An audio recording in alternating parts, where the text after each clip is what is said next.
И по 1100 години од смртта, основоположникот на македонската писменост и религија се уште е еден од најголемите научни предизвици за филолозите. Самото дело на Свети Климент Охридски секогаш представува една мощна голема инспирација и за проследување.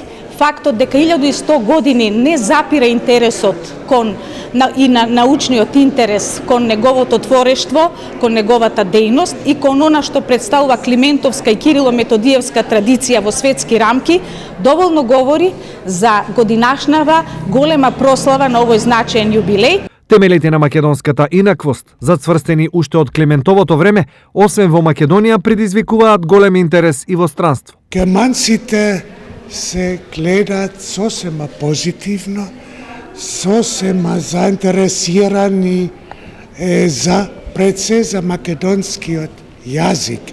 Веќе 3 години по Прохопчински, германскиот славист Траутман пишуваше дека македонскиот јазик е мајчиниот јазик на солунските браќа. Култот и значењето на Свети Климент Охридски и денес во Штип собра филолози од цел свет на меѓународна научна конференција насловена како Климентовото дело.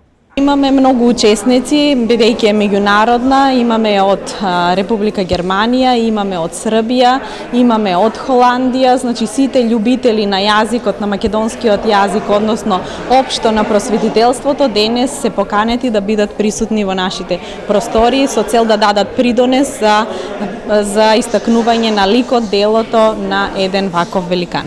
Свети Климент бил познат како еден од најревносните проповедници на православието и прв словенски епископ. Тој преку втемелувањето на Охридската архиепископија се смета и за основоположник на Македонската православна црква. Освен што е првиот македонски духовник, Свети Климент е и првиот наш учител и книжевник, продолжувач на делото на браќата Кирил и Методи. Во 886 година во областа Кутмичевица кај Охрид ја основа Охридската книжевна школа, позната и како прв словенски универзитет од кој излегуваат околу 3500 ученици.